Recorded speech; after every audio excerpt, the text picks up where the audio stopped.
Hey guys, how are you doing? आज हम class 7 history का चैप्टर 3 करने जा रहे हैं, द दिल्ली सुल्तान्स। ये एक बहुत ही इंपॉर्टेंट चैप्टर है और एज यूजुअल बहुत ही लंबा चैप्टर है, इसलिए हमने आपकी कन्वीनियंस के लिए इसको 8 ब्लॉक्स में डिवाइड किया है, जिससे आप इसको ज्यादा परफेक्टली समझ सकें। ये ब्लॉक्स एक बहुत ही लॉजिकल फॉर्मेट फॉलो करते हैं, जिससे इस चैप्टर को याद रखना आसान हो जाएगा। हम स्टार्ट करेंगे दिल्ली की इंपॉर्टेंस से, फिर दिल्ली सल्तनत में कौन सी डायनास्टीज आती हैं और उनके इंपॉर्टेंट रूलर्स कौन से थे, हमें इनके बारे में कैसे मालूम पड़ा, what are the sources of history which tell us about the Delhi sultans, उस समय का बैकग्राउंड और माइंडसेट कैसा था, फिर सल्तनत की ग्रोथ की स्ट्रैटेजीज क्या थी, वो कैसे एक बड़ा और इम्पोर्टेंट एम्पायर बना और इतने बड़े एम्पायर को फिर मैनेज कैसे किया गया, उस समय इन्वेजन्स भी बहुत होते थे तो उसको कैसे मैनेज किया गया, और फाइनली लेटर सुल्तान्स जो बाद में आए and the decline of the Delhi सल्तनत। So as you can see it's very logical और एक सीक्वेंस में, एक स्टोरी फॉर्मेट में हम इसको समझ लेंगे। दिल्ली कैसे इंपॉर्टेंट बना, इसको समझने के लिए हम एक टाइमलाइन बना लेते हैं। सबसे इजी, दिल्ली सबसे पहले लाइमलाइट में आया 12th सेंचुरी में। जो तुम्हारा राजपूत हैं, ये बहुत इंपॉर्टेंट है दिल्ली के केस में। Why? Because they were the first dynasty जिन्होंने दिल्ली को अपनी किंगडम का कैपिटल बनाया था। इसके पहले कोई दिल्ली को जानता ही नहीं था। ठीक है, फिर 12th सेंचुरी की मिडिल तक आते आते जो चौहान डायनास्टी है, जिसको चाहमना डायनास्टी भी बोलते हैं, इन्होंने तुम्हारा राजपूत को डिफीट कर दिया। अब ये किंगडम इनका हो गया और इन्होंने भी दिल्ली को अपना कैपिटल बनाए रखा। ये जो चौहान डायनास्टी थी, ये थे तो अजमेर के, but now they made Delhi their capital. अब कैपिटल था तो कमर्शियल सेंटर भी था, सबसे ज्यादा पैसे का फ्लो यही हो रहा था। सो दिल्ली सबसे पहले इंपॉर्टेंट और कमर्शियल सेंटर बना under the Tomara Rajput and the Chauhan dynasty. लेकिन कमर्शियल सेंटर कैसे बना? एक्चुअली उस टाइम पे बहुत सारे जैन मर्चेंट्स थे जो इस सिटी में रहते थे। उन्होंने बहुत सारे टेम्पल्स बनवाए और यहीं पे कॉइन्स की मिंटिंग भी होती थी। मिंटिंग का मतलब होता है जो कॉइन्स को बनाने का प्रोसेस होता है, उसको हम कहते हैं मिंटिंग। तो जो भी कॉइन्स दिल्ली में मिंट होते थे उनको कहा जाता था दिल्लीवाल, और ये बहुत ही पॉपुलर थे, बहुत ज्यादा वाइडली यूज होते थे। सो इनकी इंपॉर्टेंस भी थी and that is why Delhi was an important commercial centre. तो ये तो हो गई 12th सेंचुरी की बात। फिर धीरे धीरे आते हैं 13th सेंचुरी की बिगनिंग में। Now Delhi became a capital under the Delhi sultans, जिनके बारे में हम ये चैप्टर पढ़ रहे हैं। और अब ये और भी ज्यादा इंपॉर्टेंट हो गया था, क्योंकि दिल्ली सुल्तान्स का जो किंगडम था ये थोड़ा बड़ा था। ये हमारे सब कॉन्टिनेंट का ज्यादा रीजन कवर कर रहा था, और इसीलिए दिल्ली सुल्तान्स के अंडर में पहली बार दिल्ली एक ऐसे किंगडम का कैपिटल बना जो वास्ट एरियाज को कंट्रोल कर रहा था। तो अब हम समझ लेते हैं कि सल्तनत में कौन सी डायनास्टीज थी और उनके इंपॉर्टेंट रूलर्स कौन कौन से थे। Basically 5 dynasties together make the Delhi सल्तनत। Early Turkish rulers, Khalji dynasty, Tughlaq dynasty, Sayyid dynasty and Lodhi dynasty. इन पांचों के रूलर्स को कहा जाता है द दिल्ली सुल्तान्स। ये सब अलग अलग डायनास्टीज थी जो एक दूसरे को डिफीट करके आई थी, लेकिन सबके सबका ओरिजिन ऑलमोस्ट सिमिलर था एंड दैट इज वाई इस पूरे को हम कहते हैं द दिल्ली सल्तनत। सुल्तान्स के राज को कहा जाता है सल्तनत। ठीक है, तो यहाँ पे एक बहुत ही इजी सा चार्ट है जो आपकी बुक में दिया हुआ है। आप क्लियरली देख सकते हो कि जो राजपूत डायनास्टीज हैं, तुम्हारा और चौहान्स, जिनके बारे में हम पढ़ चुके हैं, ये दिल्ली सल्तनत में नहीं आते हैं। इस बात का ध्यान रखिएगा। तुम्हारा डायनास्टी के इंपॉर्टेंट रूलर थे अनंगपाल और चौहान डायनास्टी के इंपॉर्टेंट रूलर थे पृथ्वीराज चौहान। इनके बारे में तो आपने सुना ही होगा। 1206 से दिल्ली सल्तनत का रूल स्टार्ट हो गया था और फर्स्ट रूलर थे कुतुबुद्दीन ऐबक। ये चारों ही रूलर्स बहुत इंपॉर्टेंट हैं, इल्तुतमिश, रजिया और घियासुद्दीन बलबन। अभी इनके नाम आप आगे चैप्टर में पढ़ेंगे। उसके बाद आई खलजी डायनास्टी, जिसमें 2 इंपॉर्टेंट रूलर्स थे, लेकिन सबसे इंपॉर्टेंट रूलर यहाँ पे है अलाउद्दीन खिलजी। फिर आते हैं तुगलक डायनास्टी पे। यहाँ पे सबसे इंपॉर्टेंट रूलर है मोहम्मद तुगलक। एंड लास्ट में there Sayyid dynasty and Lodhi dynasty. ये लेटर सुल्तान्स थे और इनके बारे में भी हम बहुत ही शॉर्ट में चैप्टर में पढ़ेंगे। अब जान लेते हैं कि हमें आज प्रेजेंट टाइम्स में इनके बारे में कैसे मालूम पड़ा। What are the sources of history which tell us about them. सबसे पहले तो आप पहले भी पढ़ चुके हैं कि ट्रेडिशनल सोर्सेज होते हैं जो हर एरा को डिफाइन करने में हेल्प करते हैं, जैसे कि इंस्क्रिप्शंस, कॉइन्स, आर्किटेक्चर एक्सेट्रा। तो ये सब तो है ही, दीज वर ऑल्सो हेल्पफुल, लेकिन the most valuable source for learning about the Delhi sultans are tarikh. इसका सिंगुलर फॉर्म होता है तारिख, और अगर बहुत सारी तारीख रखी है तो उसको बोलते हैं तवारिख। इसका मतलब क्या होता है? दे आर हिस्ट्रीज जो पर्शियन में लिखी गई हैं, मतलब हिस्ट्री को डॉक्यूमेंट किया गया है पर्शियन लैंग्वेज में। And why Persian? क्योंकि Persian was the language used in administration by the Delhi sultans. तो ये उनकी सबसे इंपॉर्टेंट लैंग्वेज थी जो वो ऑफिशियल वर्क के लिए यूज करते थे। तो तवारिख्स भी इसी में लिखी गई हैं। लेकिन इन तवारिख्स को लिखा किसने? Who were the authors? तवारिख के जो ऑथर्स थे they were very learned men, जैसे कि सेक्रेटरीज, एडमिनिस्ट्रेटर्स, पोएट्स, कोर्टियर्स। ये सब जो लोग थे जो पढ़े लिखे थे उस टाइम पे, ये लोग तवारिख लिखते थे। लेकिन इसमें लिखते क्या थे?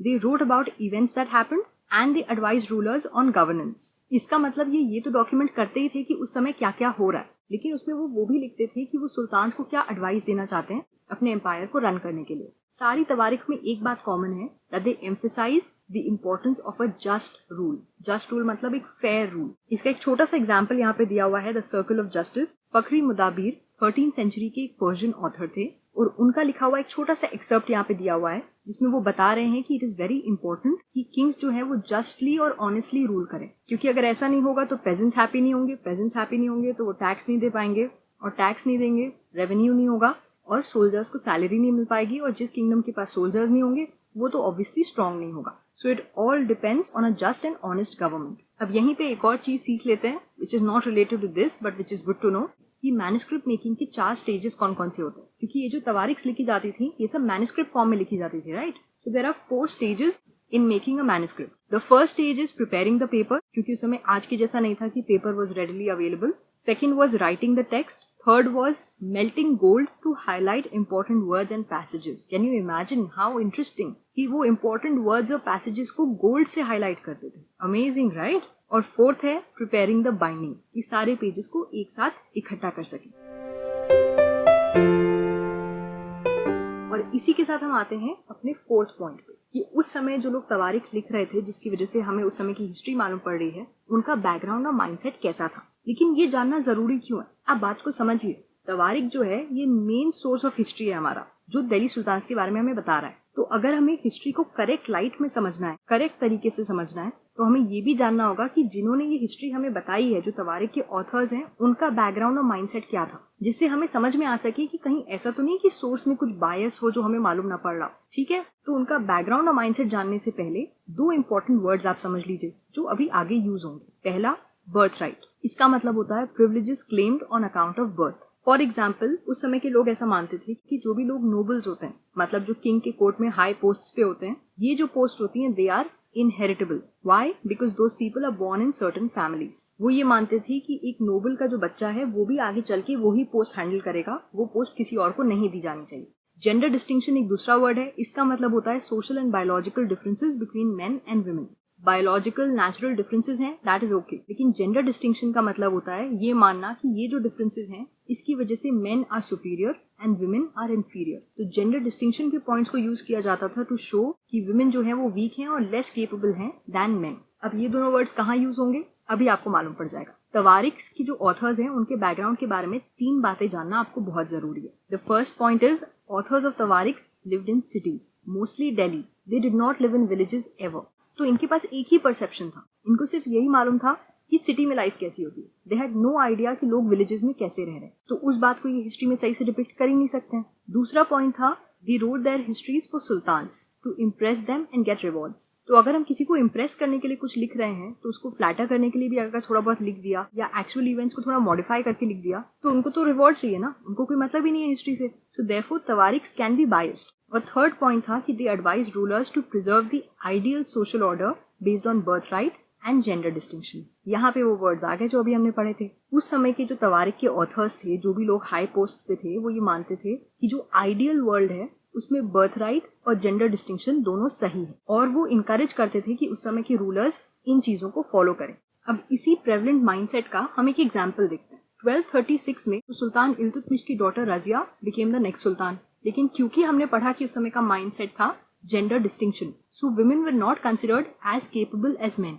उस समय के जो क्रॉनिकलर थे मिन्हाजी सिराज, उन्होंने ये तो रिकॉग्नाइज किया कि she is more able and qualified than her brothers, लेकिन फिर भी वो कंफर्टेबल नहीं थे कि ये क्वीन उनकी रूलर बनेगी इंडिपेंडेंटली। उस समय के नोबल्स भी इस बात से खुश नहीं थे, और इसीलिए even though she was very capable, लेकिन फिर भी 1240 में उनको थ्रोन से हटा दिया गया। यहाँ पे एक छोटा सा एक्सर्प्ट दिया हुआ है जिसमें मिन्हाजी सिराज के कोट्स लिखे हुए हैं, where he thought that the queen's rule was against the social order जो गॉड ने क्रिएट किया था। उनके हिसाब से गॉड ऐसा नहीं चाहते थे कि women were supposed to rule। उनको ऐसा लगता था कि गॉड वांटेड अ वर्ल्ड जहाँ पे विमेन जो है वो मेन से सबऑर्डिनेट रहे। ऐसा ही सिमिलर माइंडसेट कुछ और जगहों में भी पाया जाता था। सुल्तान रजिया का तो एग्जाम्पल हमने देख लिया, लेकिन सुल्तान रजिया ने हर जगह ये मेंशन किया है कि she is the daughter of sultan Iltutmish. एक और क्वीन थी, क्वीन रुद्रमा देवी, जो काकातिया डायनास्टी की थी, और ये डायनास्टी वारंगल, जो आज प्रेजेंटली आंध्र प्रदेश का पार्ट है, उसको बिलोंग करती थी। इन्होंने 1262 से 1289 तक रूल किया था। तो सुल्तान रजिया ने सिर्फ 4 इयर्स तक रूल किया था, लेकिन रुद्रमा देवी ने काफी लंबे टाइम तक रूल किया था। और ऐसा कैसे हुआ?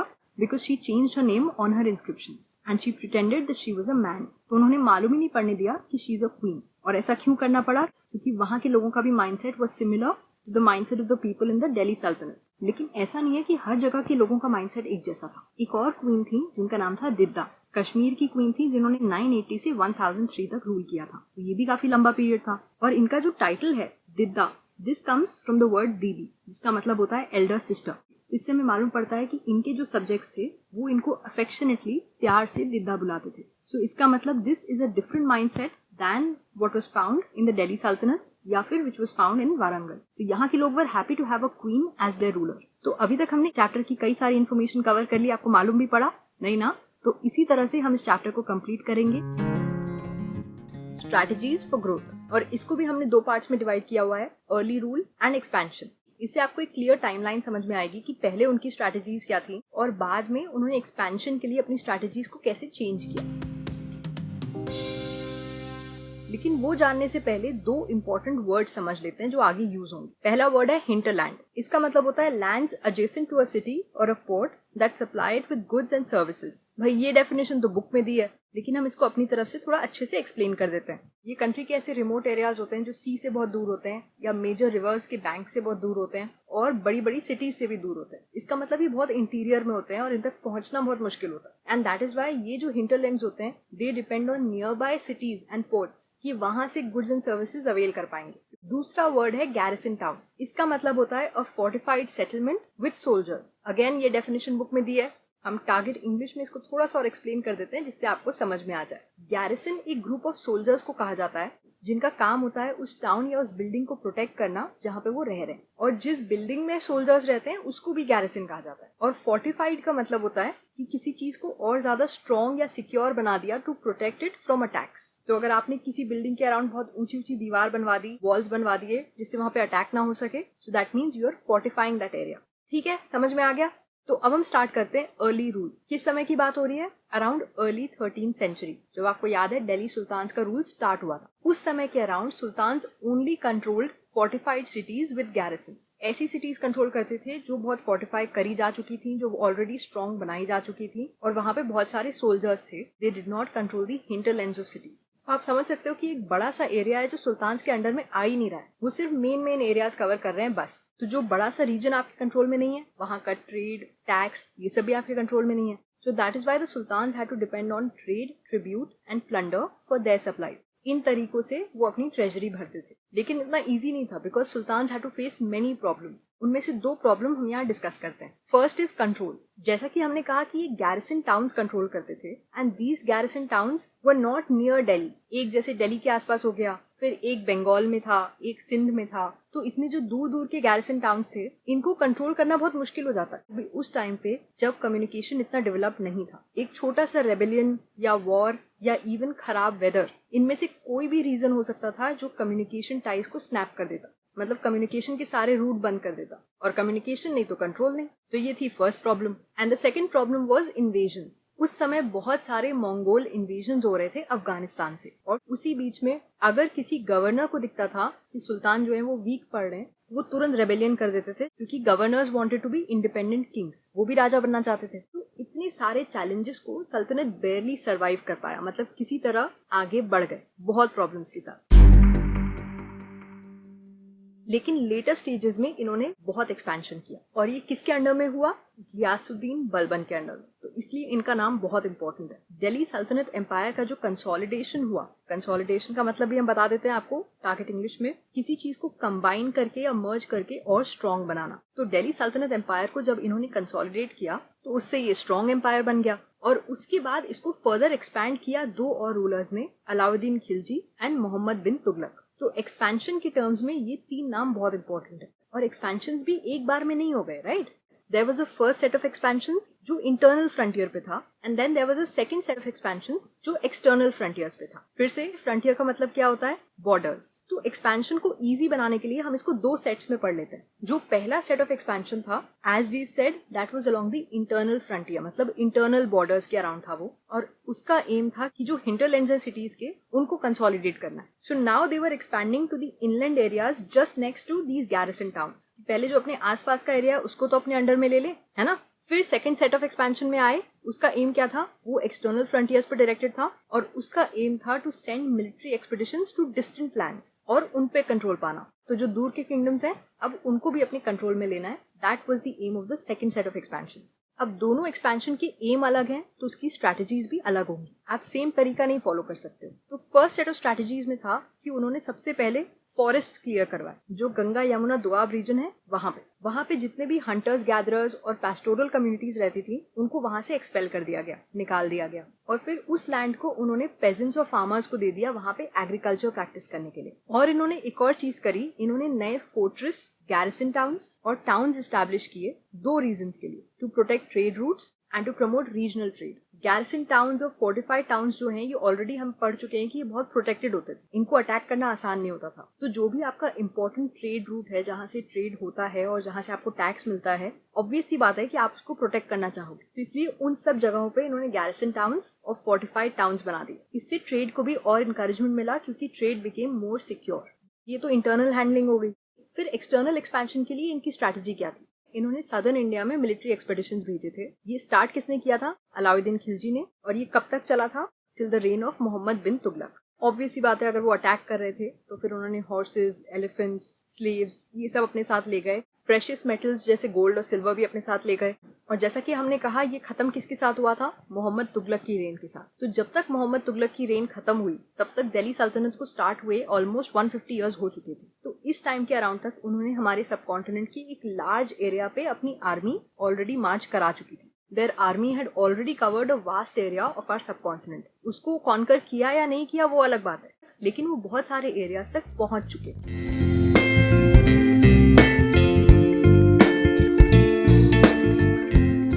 Management of the empire. हमने पहले पढ़ा था कि ये एम्पायर बहुत ही वास्ट और इम्पोर्टेंट था। तो अब इतने वास्ट एम्पायर को मैनेज करने के लिए ऑब्वियसली इनको बहुत सारी स्ट्रैटेजीज का यूज करना पड़ेगा। सो दैट इज वाई हम इनके मैनेजमेंट को अलग अलग कैटेगरीज में पढ़ेंगे। Religion and architecture, administration, military, economic and problems with a vast empire. So let's start with the first one, religion and architecture. जैसा कि हमें मालूम है कि the Delhi sultans were Islamic leaders. So Islam religion के बारे में चैप्टर में थोड़ा सा दिया हुआ है, उसको पढ़ लेते हैं पहले। अ मॉस्क इज कॉल्ड मस्जिद इन अरबिक। एक मॉस्क को अरबिक में मस्जिद कहते हैं। तो कॉन्ग्रीगेशनल मॉस्क क्या होता है? ये वो मॉस्क होता है जहाँ पे सारे मुस्लिम्स जो हैं वो साथ में नमाज पढ़ते हैं। सो कम्युनिटी मॉस्क जैसा हो गया, वेयर एवरीवन प्रेज टुगेदर। यहीं पे हम टारगेट इंग्लिश के अंडर में आप कॉन्ग्रीगेशन का मतलब बता देते हैं, आपकी इंग्लिश इंप्रूव हो जाएगी। It means a gathering, especially an assembly of persons met for worship. तो कोई भी गैदरिंग या असेंबली होती है लोगों की जो प्रेयर करने के लिए मिले होते हैं, तो उसको कॉन्ग्रीगेशन कहा जाता है। इमाम एक और इम्पोर्टेंट वर्ड है। इसका मतलब होता है एक कॉन्ग्रीगेशनल मॉस्क के जितने भी मेंबर्स हैं वो एक लीडर सिलेक्ट करते हैं जो रिचुअल्स और प्रेयर्स में लीड करते हैं, उनको कहा जाता है इमाम। इमाम्स जो सर्मन्स डिलीवर करते हैं, जो प्रेयर करते हैं, उसको खुतबा कहा जाता है। और प्रेयर करते वक्त मुस्लिम्स जो हैं वो पूरे वर्ल्ड में मक्का की तरफ फेस करके प्रे करते हैं। इंडिया में ये डायरेक्शन है टुवर्ड्स द वेस्ट। इस चीज को कहा जाता है किबला। And now we move on to architecture, और वो कैसे रिलीजन से कनेक्टेड है। दिल्ली सुल्तान्स ने बहुत सारे मॉस्क्स बनवाए, लेकिन ऐसा क्यों? Why were they so interested in building mosques? उसके 3 रीजन हैं। फर्स्ट रीजन है कि दिल्ली सुल्तान्स ये क्लेम करते थे that they were protectors of Islam and Muslims. तो इस क्लेम को डिमॉन्स्ट्रेट करने के लिए, रीअफर्म करने के लिए वो मॉस्क बनवाते थे। सेकेंड रीजन था कि mosques also help to create a sense of community, जहाँ पे लोग मिलते हैं, इंटरैक्ट करते हैं, अपने बिलीव्स को रीआइटरेट करते हैं। सो उससे कम्युनिटी का सेंस इंप्रूव होता था। और थर्ड था कि ये कम्युनिटी का जो आइडिया है ये रीइंफोर्स इसलिए करना पड़ता था because Muslims came from various backgrounds. So that is why they had to promote the idea of community. तो अब जब हमें रिलीजन और आर्किटेक्चर के बीच का कनेक्शन समझ में आ गया है दिल्ली सुल्तान्स के केस में, so now we move on to कि उन्होंने क्या क्या कंस्ट्रक्ट करवाया था। सबसे पहली बात, उन्होंने सिटीज कंस्ट्रक्ट करवाई थी। The Delhi sultans built many cities in the area that we now know as Delhi. जिस एरिया को आज हम दिल्ली बोलते हैं, उसी के अंदर उस टाइम पे उन लोगों ने बहुत सारी छोटी छोटी सिटीज बनवाई थी। They were all separate cities. तो ये सिटीज हैं क्या, किसने बनवाई थी? The first city build by the Delhi sultans was Delhi Kuhna, जिसका मतलब होता है द ओल्ड सिटी। ये हमें कैसे मालूम पड़ा? क्रॉनिकल्स से। हम पहले भी पढ़ चुके हैं कि क्रॉनिकल्स क्या होते हैं। जब आप फैक्ट्स को ले डाउन करते हैं, फैक्ट्स लिखते हैं किसी भी इवेंट के कि किस टाइम पे हुआ उसके अकॉर्डिंग में, उसको हम कहते हैं क्रॉनिकल्स। तो दिल्ली कुन्हा इसलिए इंपॉर्टेंट है क्योंकि ये सबसे पहली सिटी थी जो दिल्ली सुल्तान्स ने बनवाई थी। और दूसरी इंपॉर्टेंट सिटी थी जहांपना। इसको बनवाया था मोहम्मद बिन तुगलक ने। और किस पर्पस के लिए बनवाया था? उन्होंने इसको अपना नया कैपिटल कह के बनवाया। जहांपना वर्ड का मतलब होता है the sanctuary of the world. और टारगेट इंग्लिश में हम आपको ये भी बता देते हैं कि सैंक्चुरी का मतलब क्या होता है। It's a place where somebody can be safe, जहाँ पे आप सेफ महसूस करें, सिक्योर महसूस करें, उसको कहा जाता है sanctuary. So Jahanpanah means the sanctuary of the world. और क्योंकि हमने डिस्कस किया कि वो मॉस्क भी बनवाते थे, so there are 4 important mosque जो दिल्ली सुल्तान्स ने बनवाए थे। The first one is Quwwat al Islam. ये 12th सेंचुरी के आखिरी डिकेड में बना था। टारगेट इंग्लिश फिर से हम आपको बता देते हैं, डिकेड का मतलब होता है 10 ईयर्स। तो किसी भी पीरियड ऑफ 10 ईयर्स को आप बोल सकते हैं अ डिकेड। कुव्वत अल इस्लाम जो है ये कॉन्ग्रीगेशनल मॉस्क था जहाँ पे सब मिलके प्रे करते थे। और ये दिल्ली ई कुन्हा जो सिटी है वहां पे बना था। इसका जो मीनार है वो 2 सुल्तान ने बनवाया था, कुतुबुद्दीन ऐबक और इल्तुतमिश। और बाद में इस मॉस्क को बड़ा करवाया गया था, एनलार्ज करवाया गया था बाय इल्तुतमिश और Alauddin Khilji. The second important mask is Begampuri. ये मोहम्मद बिन तुगलक की रेन में बनाया गया था और ये जहांपना जो सिटी बनाई थी उसका मेन मॉस्क था। जो थर्ड इंपॉर्टेंट मॉस्क है वो है मोती की मस्जिद। It was build during the reign of Sikandar Lodhi. तो इसका मतलब जो लेटर सुल्तान हैं, लोधी डायनास्टी, ये उस टाइम के अराउंड बना था। और इसको सुल्तान ने खुद नहीं बनवाया था, उनके मिनिस्टर ने बनवाया था। And the fourth mosque is mosque of Jamali Kamali. ये लेट 1520s में बनाया गया था। मतलब जब दिल्ली सुल्तान्स का रेन खत्म होने वाला था, आपको याद है 1526 के अराउंड उनका रेन खत्म हो गया था, तो ये लेट 1520s में ही बनवाया गया था। The next important aspect of managing their empire is obviously administration. ये तो सबसे important aspect है ना। और एडमिनिस्ट्रेशन को मैनेज करने के लिए ऑब्वियसली आपको रिलायबल लोग चाहिए। लेकिन दिल्ली सुल्तान्स को 2 टाइप के रिलायबल लोग चाहिए थे, गवर्नर्स और एडमिनिस्ट्रेटर्स। अगर ये रिलायबल हैं तब सुल्तान्स को अपना एम्पायर मैनेज करने में ज्यादा प्रॉब्लम नहीं होगी। तो इन जॉब्स के लिए सुल्तान चूज किसको करते थे? आप पहले से ये पढ़ते आ रहे हैं कि जो एरिस्टोक्रेट्स होते थे या जो बड़े बड़े जमींदार या लैंड ओनर्स होते थे, उनको जनरली हाई पोस्ट दी जाती थी, है ना। लेकिन दिल्ली सुल्तान्स के केस में ये बहुत ही इंटरेस्टिंग बात है कि जो अर्ली दिल्ली सुल्तान्स थे, स्पेशली इल्तुतमिश, ये एरिस्टोक्रेट्स और लैंड ओनर्स को गवर्नर्स नहीं बनाते थे। ये लोग अपने साथ स्पेशल स्लेव्स लेके आए थे जिनको इन्होंने मिलिट्री पर्पस के लिए खरीदा था। उस समय स्लेव्स का ट्रेड बहुत होता था, which is a very bad thing, लेकिन होता था उस समय। तो ये स्पेशल स्लेव्स होते थे जिनको मिलिट्री पर्पस के लिए खरीदा जाता था, जिनको बंदगन बुलाया जाता था इन पर्शियन। और अर्ली दिल्ली सुल्तान्स इनको फेवर करते थे और ये पोस्ट इनको देते थे। अब यहीं पे मैं आपको टारगेट इंग्लिश के अंडर में एक और इम्पोर्टेंट वर्ड बता देती हूँ आपकी वोकैबुलरी के लिए। एरिस्टोक्रेट का मतलब क्या होता है? People with high social class, या जिनको हम एलिट्स कहते हैं। तो अब अगर बंदगन्स को इतनी इंपॉर्टेंट पोस्ट दी जाती थी, so let's study about that. बंदगन्स को ट्रेन किया जाता था इतनी इंपॉर्टेंट पॉलिटिकल पोस्ट को हैंडल करने के लिए। लेकिन सबसे इंपॉर्टेंट क्वेश्चन है कि सुल्तान इनको चूज ही क्यों करते थे? It's weird, right? इनको इसलिए चूज किया जाता था क्योंकि बंदगन्स जो थे वो स्लेव्स थे। इसका मतलब वो कम्प्लीटली अपने मास्टर पे डिपेंडेंट थे, मतलब सुल्तान्स पे डिपेंडेंट थे। उनको खरीद लिया गया था। उस समय ये माना जाता था कि स्लेव की पूरी लॉयल्टी अपने मास्टर के लिए होनी चाहिए। और इसीलिए slaves were the only people जिनको सुल्तान्स कम्प्लीटली ट्रस्ट कर सकते थे, because slaves were completely dependent on their masters, the sultans. यहाँ पे एक छोटा सा एक्सर्प भी दिया हुआ है जिसमें ये क्लियरली मेंशन किया गया है कि it's better to have slaves जो वर्दी हों और एक्सपीरियंस्ड हों than to have a son. ये तो अर्ली सुल्तान्स की प्रैक्टिस हो गई। फिर लेटर सुल्तान्स ने क्या किया? दे कंटिन्यूड दिस प्रैक्टिस। जो खिलजीज और तुगलक्स थे उन्होंने ये बंदगन्स को हाई पोस्ट देने वाली प्रैक्टिस को कंटिन्यू किया, लेकिन उन्होंने एक नई प्रैक्टिस भी इंट्रोड्यूस कर दी इसी के साथ साथ। अब ये हम्बल बर्थ से, मतलब जो उतनी वेल टू डू बैकग्राउंड से नहीं थे, जो थोड़े पुअर लोग थे, उनको सिलेक्ट करते थे, उनको ट्रेन करते थे, उनको रेज करते थे और फिर उनको हाई पॉलिटिकल पोजीशंस देते थे। मतलब उनके ऊपर खूब सारे एहसान कर देते थे और उसके बाद उनको एक पॉलिटिकल पोस्ट दे देते थे। ऐसे लोगों को कहा जाता था क्लाइंट्स। और इससे क्या फायदा होता था? बिकॉज उन पे इतना एहसान किया हुआ है कि वो एहसान के अंडर में इतने दबे हुए होते थे कि वो सुल्तान्स के साथ चीट नहीं करते थे, उनके अगेंस्ट रेबेलियन नहीं करते थे। तो क्लाइंट्स को भी जनरल्स और गवर्नर्स की तरह अपॉइंट कर दिया जाता था। और क्लाइंट का मतलब क्या होता है? कोई ऐसा इंसान जो पूरी तरह से किसी और पे डिपेंडेंट हो, उसको कहा जाता था क्लाइंट। तो उनकी एडमिनिस्ट्रेशन पॉलिसी हमें समझ में आ गई। लेकिन इसका इफेक्ट क्या हुआ? पहला इफेक्ट था पॉलिटिकल इंस्टेबिलिटी। ये जो बंदगन्स और क्लाइंट्स को हाई पोस्ट पे अपॉइंट करने की जो प्रैक्टिस थी, इससे पॉलिटिकल इंस्टेबिलिटी होने लग गई। और अब आप सोचेंगे भाई ऐसा क्यों हो रहा है, ये तो बहुत ही वेल थॉट आउट टाइप का प्लान था। प्रॉब्लम ये हो गई कि स्लेव्स और क्लाइंट्स जो हैं वो सिर्फ अपने मास्टर की तरफ लॉयल होते थे और किसी की तरफ नहीं। तो मास्टर के जो एयर्स होते थे, मतलब जो नेक्स्ट किंग्स होते थे, उनके जो बच्चे होते थे जो नेक्स्ट किंग बनते थे, स्लेव्स उनकी तरफ लॉयल नहीं होते थे, वो सिर्फ ओरिजिनल मास्टर की तरफ लॉयल होते थे। और हर नए सुल्तान के पास अपने खुद के सर्वेंट्स होते थे जिनको उन्होंने रेज किया होता था। तो एज अ रिजल्ट जब भी मोनार्क चेंज होते थे, मतलब जब भी रूलर्स चेंज होते थे, तो ओल्ड और नई नोबिलिटी के बीच में बहुत ज्यादा फ्रिक्शन होता था, बहुत प्रॉब्लम्स होती थी, क्योंकि पुराने मोनार्क ने किसी और को अपॉइंट किया हुआ था, अपने स्लेव्स को अपॉइंट किया था, नए मोनार्क्स अपने स्लेव्स अपॉइंट करते थे, and that is why it was very problematic.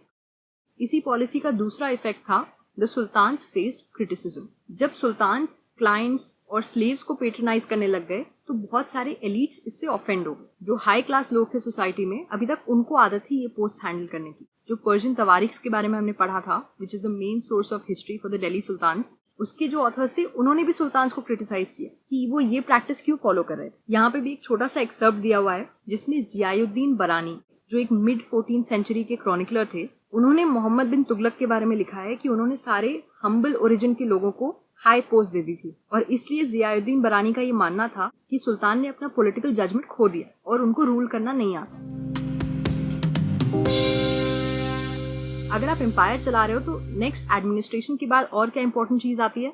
Military. ये मिलिट्री मैनेजमेंट कैसे करते थे, ये बहुत ही इंपॉर्टेंट है, इस पे ध्यान दीजिएगा। अर्लियर सुल्तान्स जैसे खलजीज और तुगलक्स जो थे, मिलिट्री कमांडर है उसको कुछ लैंड दे देते थे और उसको वहां का गवर्नर बना देते थे। ठीक है, जो लैंड ये लोग देते थे उन मिलिट्री कमांडर्स को, उसको कहा जाता था इक्ता। और जो कमांडर्स इन लैंड्स को कंट्रोल करते थे और गवर्न करते थे, उनको कहा जाता था इक्तदार या मुक्ति। और मुक्तीज की दो ड्यूटीज होती थी। First obviously to lead military campaigns, क्योंकि वो मेनली क्या थे, मिलिट्री कमांडर्स थे, तो मिलिट्री को हैंडल करना और मिलिट्री कैंपेन्स को लीड करना तो उनकी मेन ड्यूटी है। और सेकंड था to maintain law and order in their इक्तास, जिस लैंड को वो गवर्न कर रहे हैं वहां पे सही मैनेजमेंट होना चाहिए, ये भी उनकी जिम्मेदारी। अब इक्तदार जितना सारा काम कर रहे हैं तो उनका पेमेंट कैसे होता था? इक्तदार जो भी मिलिट्री सर्विस प्रोवाइड करते थे सुल्तान्स को, उसके बदले में जो भी टेरिटरी वो गवर्न कर रहे हैं वहां से जो भी रेवेन्यू आ रहा है, टैक्स आ रहा है, वो सब इक्तदार्स रख सकते थे। तो द इक्तदार्स could collect the revenue from their territory as salary. उनकी टेरिटरी से जो भी रेवेन्यू आ रहा है दैट इज देयर सैलरी, और इसी रेवेन्यू से इक्तदार्स अपने सोल्जर्स को भी पे करते थे। तो उनकी ड्यूटीज हो गई, उनका पेमेंट हो गया। लास्ट और सबसे इंपॉर्टेंट चीज है कि सुल्तान इनको कंट्रोल कैसे करते थे। अगर इक्तदार्स behave in a way which is not appropriate, so how did sultans manage them? इसके लिए सुल्तान ने कुछ रूल बनाए थे। जैसे the first rule was the office of the इक्तदार्स और the मुक्तीज was not inheritable। मतलब अगर एक इंसान मुक्ति है तो जरूरी नहीं है कि उसका जो चाइल्ड है वो भी आगे चल के मुक्ति बनेगा, कि ये पोस्ट उसी के लिए रखी है, ऐसा नहीं। सुल्तान किसी को भी मुक्ति अपॉइंट कर सकते। दूसरा रूल था कि इक्तदार्स को जो भी लैंड दिया जाता था वो एक शॉर्ट पीरियड ऑफ टाइम के लिए दिया जाता था, फिर उनको दूसरे इक्ताज में शिफ्ट कर देते थे। सो ऐसा नहीं है कि कोई भी एक इक्तदार परमानेंटली कोई एक ही लैंड हैंडल कर रहा है कि वो उससे अकस्टम्ड हो जाए और फिर फाइनली वहां का किंग बन जाए, ऐसा नहीं होता था। So sultans were very careful about this. और अब आप देख सकते हो कि इस हिसाब से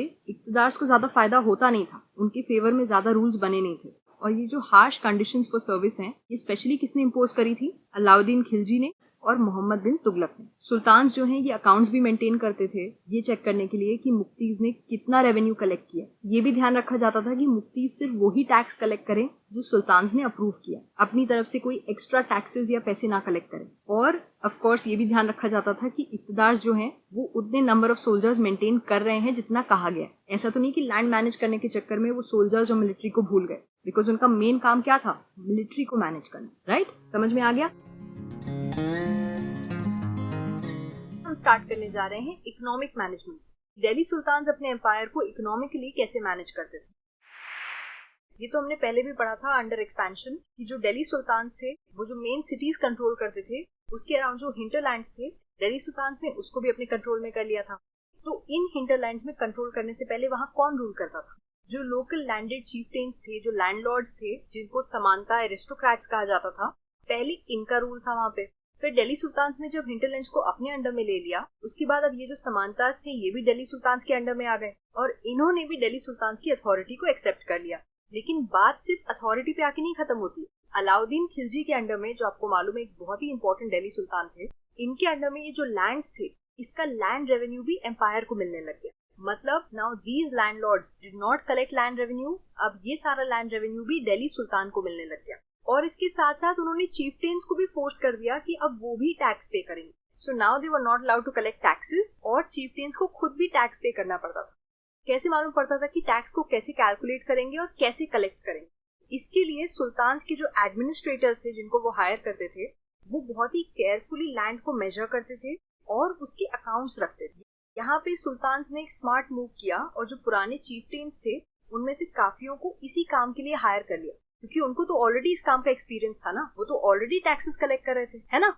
तो अब वो फिर से टैक्सेस कलेक्ट करेंगे, लेकिन वो टैक्स अपने पास रखने के बजाय दिल्ली सुल्तान को दे देंगे। दिल्ली सुल्तान 3 तरह की टैक्सेस कलेक्ट करते थे। The first one was on cultivation.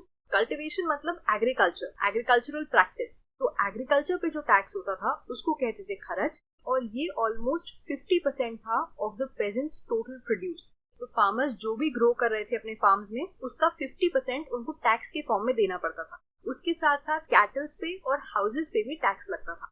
तो ये हो गया इकोनॉमिक मैनेजमेंट। तो इतने बड़े एम्पायर को मैनेज करने में ऑब्वियसली बहुत सारी प्रॉब्लम्स भी होंगी। 2 तरह की प्रॉब्लम्स थी, इंटरनल और एक्सटर्नल। एज यूजुअल कुछ प्रॉब्लम तो अंदर के लोग कर रहे थे और कुछ प्रॉब्लम जो फॉरेनर्स थे, जो बाहर के लोग थे, उनके किंगडम के बाहर के, वो लोग कर रहे थे। इंटरनल प्रॉब्लम में सबसे पहली प्रॉब्लम ये थी कि large parts of the subcontinent still remain outside the control of the Delhi sultans. मतलब दिल्ली सुल्तान्स का एम्पायर काफी बड़ा तो था, लेकिन अभी भी ऐसे बहुत सारे रीजन्स थे और बहुत बड़े बड़े रीजन्स थे जो दिल्ली सुल्तान्स के अंडर में नहीं आते थे। They were still outside their control. उस पे दिल्ली सुल्तान्स का कोई कंट्रोल नहीं था। तो ये हो गई पहली प्रॉब्लम। दूसरी प्रॉब्लम है कि काफी ऐसे एरियाज थे जो उनके कंट्रोल में तो थे, लेकिन वो इतनी दूर दूर थे कि उसको गवर्न करना बहुत मुश्किल हो जाता है। जैसे कि Bengal, it was very difficult for Delhi sultans to control the province of Bengal. So इन दोनों प्रॉब्लम्स का इफेक्ट ये हुआ कि दिल्ली सुल्तान्स ने सदर्न इंडिया को भी कॉन्कर किया था, लेकिन जैसे ही उसको कॉन्कर करके वापस आए, वो पूरा रीजन फिर से इंडिपेंडेंट हो गया। वो दिल्ली सुल्तान्स के अंडर से हट गया। सदर्न इंडिया तो वैसे भी इतना दूर है दिल्ली से, तो वहां से वो कंट्रोल नहीं हो पा रहा था। लेकिन ये तो सदर्न इंडिया की बात हो गई। गैंजेटिक प्लेन जो दिल्ली के आसपास ही है, यहाँ पे भी कई सारे ऐसे फॉरेस्टेड रीजन्स थे जिसपे सल्तनत का कोई कंट्रोल नहीं। वहाँ पे जो लोकल चीफटेन्स थे, जो लोकल लैंडलॉर्ड्स थे, वो ही रूल करते थे। कभी कभी कुछ पावरफुल सुल्तान्स जैसे कि अलाउद्दीन खिलजी या मोहम्मद तुगलक, अगर इन्होंने कोशिश कभी करी इन एरियाज को अपने अंडर में लाने की, तो वो इमीडिएटली कुछ टाइम के अंदर ही फिर से इंडिपेंडेंट हो जाते। So these efforts were futile. कोई फायदा नहीं होता था, इन एरियाज को वो कंट्रोल में नहीं ला पा रहे थे। ये थी internal problems. Now we come to external problems. ये बहुत ज्यादा इंपॉर्टेंट है। एक मंगोल लीडर था जिसका नाम था Chengiz Khan. He invaded Transoxiana. Transoxiana is just a fancy name for North East Iran. तो इसका मतलब चेंगिस खान ने नॉर्थ ईस्टर्न ईरान को कॉन्कर कर लिया था अराउंड 1219 में। इसके कुछ टाइम बाद ही चेंगिस खान ने दिल्ली सल्तनत को भी इन्वेड करना स्टार्ट कर दिया था, और 2 रूलर्स के राज में स्पेशली मंगोल अटैक्स दिल्ली पे बढ़ गए, अलाउद्दीन खिलजी के रूल में और मोहम्मद तुगलक के रूल में। इन दोनों दिल्ली सुल्तान्स को सबसे ज्यादा मंगोल अटैक्स को फेस करना पड़ा था, और इसी वजह से इन दोनों सुल्तान्स को एक बहुत ही बड़ी आर्मी मेंटेन करनी पड़ती थी मंगोल अटैक से डील करने के लिए। और आपको भी मालूम है कि इतनी बड़ी आर्मी मेंटेन करने में इनके बहुत सारे रिसोर्सेज और पैसे लगते थे। It was a huge administrative challenge, क्योंकि इतनी बड़ी आर्मी मेंटेन करना आसान नहीं था इन रूलर्स के लिए। नेक्स्ट हमारा जो ब्लॉक है दैट इज मैनेजिंग इन्वेजन्स। तो आप समझ सकते हो कि ये कितना ज्यादा इंपॉर्टेंट टॉपिक है इस चैप्टर का, कि मंगोल इन्वेजन्स को इन दोनों सुल्तान्स ने कैसे मैनेज किया था। तो ये बात तो हमें मालूम है कि मंगोल अटैक्स होते थे दिल्ली सल्तनत के एम्पायर को, और ये अलाउद्दीन खिलजी और मोहम्मद तुगलक के रूल में बढ़ गए। तो हम इन दोनों सुल्तान्स की स्ट्रैटेजीज को कंपेयर करते हैं कि दोनों ने कैसे इन मंगोल अटैक से डील किया। पहला पॉइंट है, अलाउद्दीन खिलजी के रूल में Delhi was attacked twice. 2 bar attack किया गया था दिल्ली पे, 1299-1300 के अराउंड और फिर 1302-1303 के अराउंड। तो इसके रिस्पॉन्स में अलाउद्दीन खिलजी ने एक बहुत ही बड़ी आर्मी मेंटेन करी। तो इनकी अप्रोच डिफेंसिव थी कि इनको अटैक किया जा रहा था, और इसीलिए एज अ डिफेंस मैकेनिज्म अपने आप को प्रोटेक्ट करने के लिए, बचाने के लिए इन्होंने एक बहुत ही बड़ी आर्मी मेंटेन करी थी। वहीं दूसरी तरफ मोहम्मद तुगलक का जो रूल था, उनके स्टार्टिंग के इयर्स में उन्होंने मंगोल अटैक्स फेस किए थे, लेकिन उस समय मोहम्मद तुगलक ने मंगोल आर्मी को हरा दिया था। तो उससे मोहम्मद तुगलक को इतना कॉन्फिडेंस मिला कि अब वो अपनी आर्मी और अपने रिसोर्सेज रेज करके ट्रांसोक्सियाना को अटैक करना चाहते थे। मतलब नॉर्दर्न ईस्टर्न ईरान जो अब मंगोल्स के अंडर में आता है, उसको अटैक करना चाहते। इन्होंने भी इसलिए लार्ज आर्मी रेस करी। तो आप देख सकते हो दोनों सुल्तान ने लार्ज आर्मी रेस करी थी, लेकिन दोनों की उसके पीछे की सोच अलग। एक ने डिफेंस मैकेनिज्म के फॉर्म में करी थी अपने आप को और अपने एम्पायर को प्रोटेक्ट करने के लिए, और मोहम्मद तुगलक ने ऑफेंसिव अप्रोच लिया था कि तुमने हमें अटैक किया तो अब हम आपकी टेरिटरी को भी अटैक करेंगे। सेकंड पॉइंट है कंस्ट्रक्शंस अगेंस्ट अटैक्स। जैसे कि आपको मालूम ही होगा कि उस समय के जो रूलर्स थे वो बड़े बड़े फोर्ट्स बनवाते थे, बड़े बड़े कंस्ट्रक्शंस बनवाते थे, जिससे वो लोग अटैक से बच सके। अगर कभी हमला हो तो वो वहां पे शेल्टर ले सके। तो इसी को फॉलो करते हुए अलाउद्दीन खिलजी ने एक नया गैरिसन टाउन कंस्ट्रक्ट कराया था जिसका नाम था सिरी, और ये अपने सोल्जर्स के लिए उन्होंने कंस्ट्रक्ट करवाया था। वहीं दूसरी तरफ मोहम्मद तुगलक ने इसके रिलेशन में जो डिसीजन लिया वो काफी गलत प्रूव हुआ था, because it was disastrous. Mohammad Tughlaq ने क्या किया, इन्होंने एक नया गैरिसन टाउन नहीं कंस्ट्रक्ट करवाया। आपको मालूम होगा, हम पहले के पार्ट्स में पढ़ चुके हैं कि गैरिसन का मतलब क्या होता है। एक ऐसा टाउन, एक ऐसी सिटी जहाँ पे सोल्जर्स रहते हैं, जो बहुत ही फोर्टिफाइड, ठीक है। तो मोहम्मद तुगलक ने ऐसी सिटी, ऐसी एक जगह बनाने के बजाय उन्होंने एक दूसरा अप्रोच लिया। जो आज का दिल्ली है वो उस समय 4 सिटीज को मिला के बनता था। उन 4 सिटीज में से सबसे पुरानी जो सिटी थी, दिल्ली पूना, मोहम्मद तुगलक ने वहां के सारे रेसिडेंट्स को वो सिटी खाली करने बोल दी और अपने सोल्जर्स को वहां रुकवा दिया। तो उन्होंने दिल्ली पूना को एक गैरिसन टाउन बना दिया। और रेसिडेंट्स कहाँ गए फिर? उन्होंने अपने दिल्ली पूना के जितने रेसिडेंट्स थे, उनके एम्पायर के लोग थे, उन सबको पैदल साउथ में एक नया कैपिटल बना दिया, दौलताबाद, और वहां पे जाने बोला। तो आप इमेजिन करिए कि ये पूरे शहर के लोग जो दिल्ली में रहते हैं, दिल्ली पूना में रहते हैं, वहां से, क्योंकि उनके पास तो इतने सारे रिसोर्सेज नहीं थे, they were common people, right. तो वो लोग बेचारे पैदल किसी भी तरह ट्रैवल कर रहे हैं दिल्ली पूना नॉर्थ से दौलताबाद इन द साउथ। ये एक बहुत ही पुअर एडमिनिस्ट्रेटिव डिसीजन था, जिसमें मोहम्मद बिन तुगलक को काफी ज्यादा लॉस देखना पड़ा in terms of resources and lives.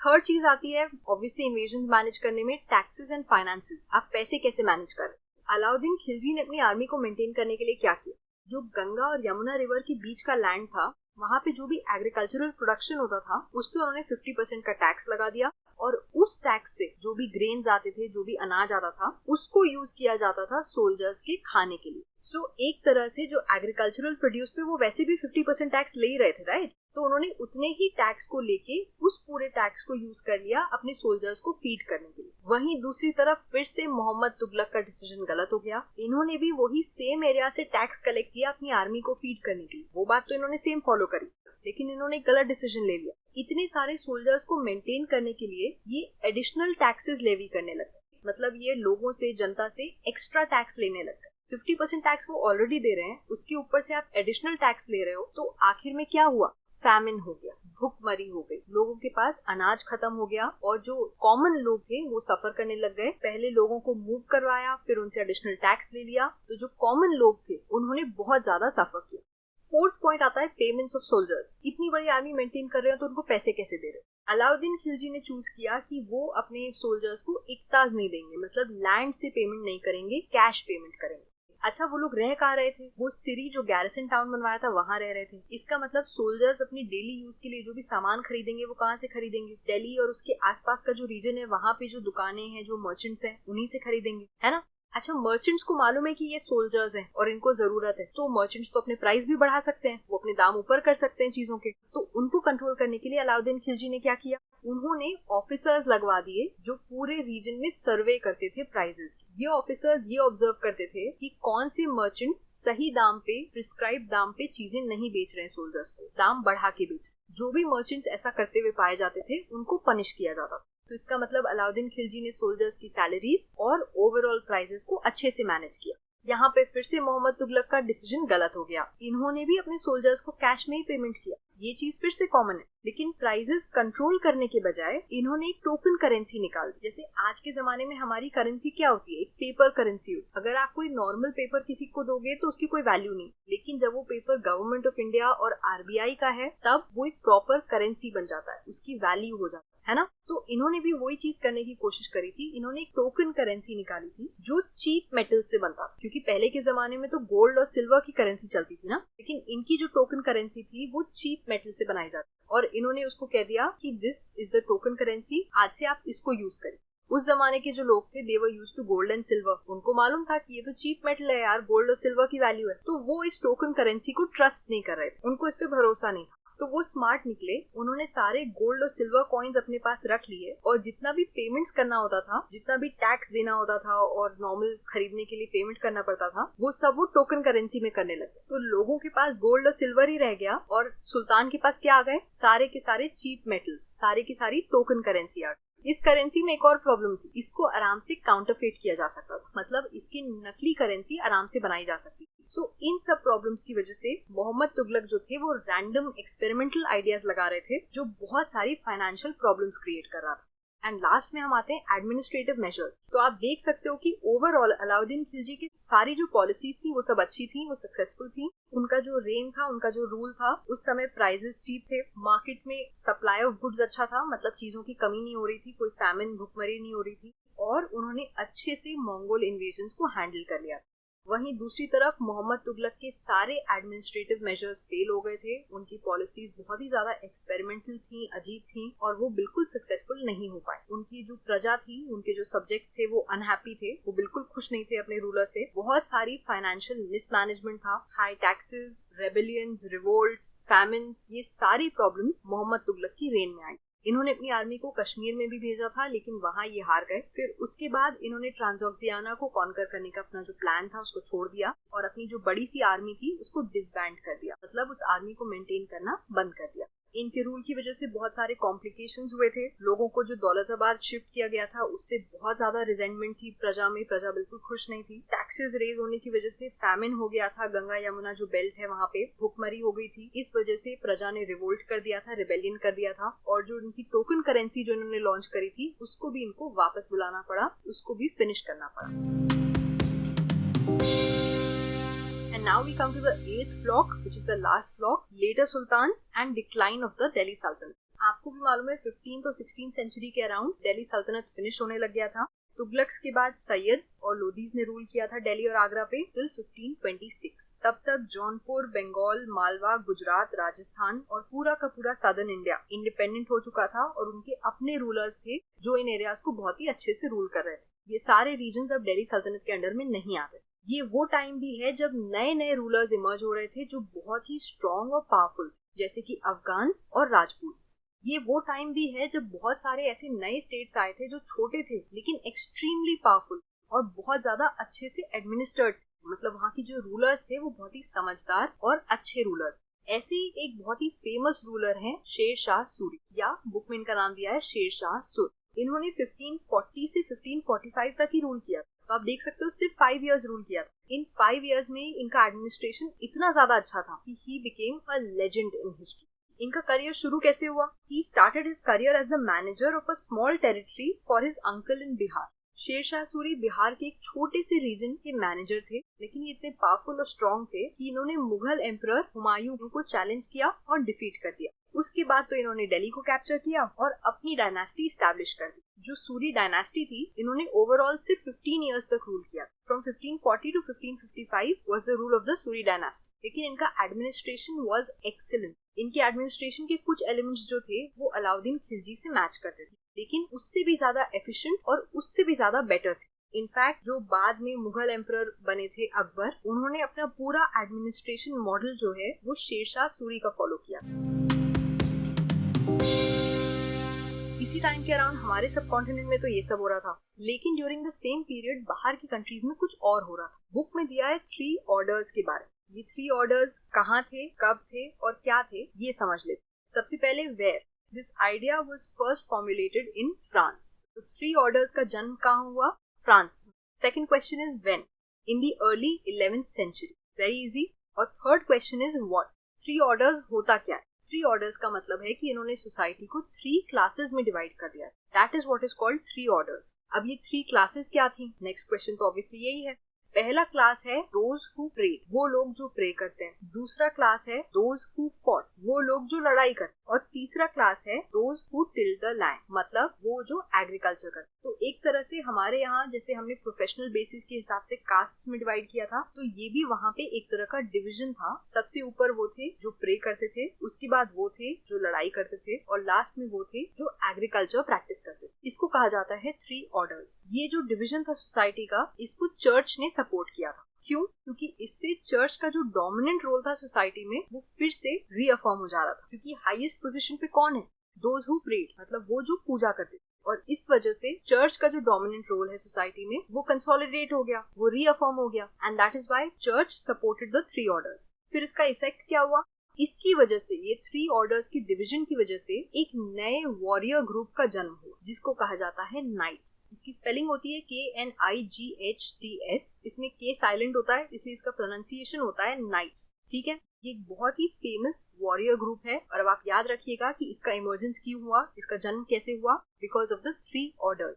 जो चर्च है वो नाइट्स को सपोर्ट करते थे और इनको यूज करते थे to propagate the idea of peace of God. इससे आइडिया ये था कि अगर वो वॉरियर्स को आपस में लड़ाई करने से रोक देंगे और उनको कहीं और भेज देंगे लड़ाई करने के लिए, तो उनकी सोसाइटी में कॉन्फ्लिक्ट कम हो जाएगी। तो इसीलिए they attempted to direct warriors away from conflict among themselves and send them on a campaign against the Muslims who had captured Jerusalem city. इसके बाद हुए क्रूसेड्स। क्रूसेड्स रिलीजियस वॉर्स को कहा जाता है जो क्रिश्चियंस और मुस्लिम्स के बीच में लड़े गए थे for the city of Jerusalem. Jerusalem जो सिटी है वो क्रिश्चियंस और मुस्लिम्स दोनों के लिए बहुत इंपॉर्टेंट है, और उसको कैप्चर करने के लिए रिलीजियस वॉर्स फाइट किए गए थे क्रिश्चियंस और मुस्लिम्स के बीच में, जिसको कहा जाता है क्रूसेड्स। क्योंकि नाइट्स ने क्रूसेड्स लड़े थे तो पहले उनको नोबल्स की कैटेगरी में नहीं डाला जाता था, but by the end of the 11th century in France और उसके अराउंड 100 इयर्स बाद इन जर्मनी, लोग भूल गए कि ये जो वॉरियर्स थे उनके हम्बल ओरिजिन्स थे, ये कोई बड़ी फैमिली से नहीं आते थे, they were not aristocrats, और उनका एक बहुत ही हाई स्टेटस बन गया। सो एक नाइट होना प्राइड की बात। और जो नोबल्स थे, पहले तो नाइट्स को नोबल्स नहीं माना जाता था, अब जो नोबल्स थे वो भी चाहते थे कि उनको नोबल्स ना बुलाया जाए, नाइट्स बुलाया जाए। नोबल्स मतलब एरिस्टोक्रेट्स, जो हाई सोसाइटी, हाई क्लास लोग थे उस जमाने के, उनको नोबल्स कहा जाता था, जो हाई पोजीशंस होल्ड करते थे किंग के कोर्ट। तो अब नोबल्स भी चाहते थे कि उनको नोबल्स ना बुलाया जाए, नाइट्स बुलाया जाए। ये स्टेटस हो गया था नाइट्स का। और इसी के साथ हमने चैप्टर 3 पूरी तरह से कंप्लीट कर लिया है विद एवरी सिंगल डिटेल। अगर आपको ये लेक्चर पसंद आया और हमारा हार्डवर्क पसंद आया हो तो सब्सक्राइब, लाइक और कमेंट करना मत भूलिएगा। हम ये फर्मली मानते हैं कि आप जो सोसाइटी में देते हैं आपको वही वापस मिलता है। अगर आप अप्रिसिएशन सोसाइटी में देंगे किसी ऐसी चीज के लिए जो आपको पसंद आ रही है, तो आपको अप्रिसिएशन वापस जरूर मिलेगा आपके काम। I'll see you guys next time with the next chapter. तब तक के लिए stay safe and study well. Bye bye.